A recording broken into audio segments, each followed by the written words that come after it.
Bienvenue dans cette spéciale Giraffe Awards. Catherine, qui es-tu?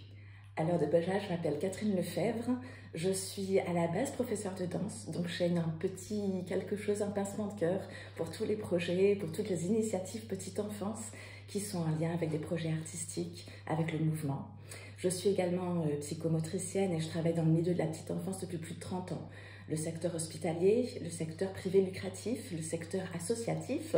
Je suis formatrice depuis des années pour des assistantes maternelles, des auxiliaires, des éducateurs de jeunes enfants et même des futurs psychomotriciens.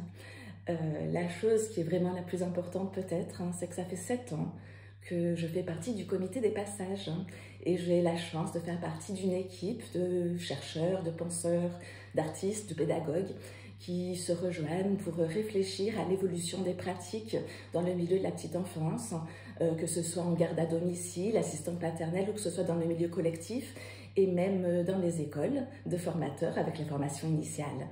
On se rejoint, on travaille, on essaie d'élaborer des projets, des thématiques pour la semaine de la petite enfance pour vous aider, vous qui nous rejoignez sur les Giraffe Awards, à créer des projets de sens pour le trio enfants-parents professionnels.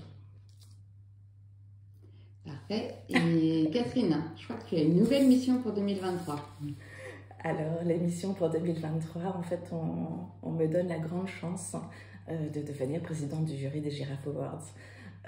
C'est une mission qui va me demander énormément de travail, mais avant tout, c'est une mission qui m'honore et qui m'oblige parce que c'est faire rayonner vos projets, les projets que vous mettez en place sur cette semaine de la petite enfance, mais que vous mettez en place au quotidien avec les familles, avec les équipes, quand vous avez une équipe, parfois c'est même au niveau familial, parce que vous travaillez parfois avec votre conjoint, avec vos propres enfants à domicile, et vous mettez en place des projets où l'environnement est crucial.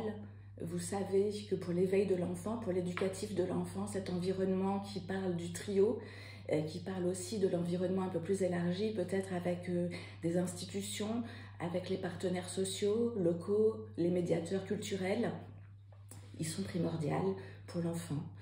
Parmi ces missions, c'est aussi, j'ai la grande chance, c'est de vous rencontrer.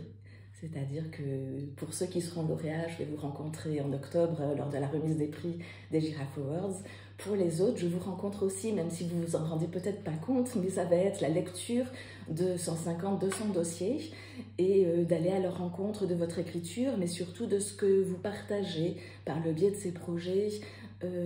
Vous partagez au quotidien, comment vous mettez en place ces projets de sens et surtout comment vous trouvez l'énergie pour rebondir, pour franchir les obstacles du quotidien, pour mettre en place ces projets avec les familles et pour les enfants. Enfin, c'est d'une grande richesse au niveau d'une mission parce que j'ai la chance de m'enrichir à la lecture de ces projets et peut-être de m'en servir moi-même dans ma pratique au quotidien auprès de mes équipes. Super. Et Catherine, est-ce que tu aurais un petit message à faire passer pour tous ceux qui vont candidater aux Giraffe Awards cette année? Ah oui, on est très impatients. On est très impatients de vous lire. Je dis nous parce qu'en fait, c'est une équipe, c'est un jury d'experts. On est plus d'une trentaine de personnes qui allons vous départager, mais surtout qui allons débattre et lire et s'impliquer complètement dans ce que vous aurez présenté d'admiratif, de simple, de merveilleux, d'extraordinaire dans l'ordinaire. Et j'ai envie de vous dire, allez-y, n'hésitez pas, inscrivez-vous, parce que le fait de réfléchir, de monter ce projet, c'est déjà avoir gagné.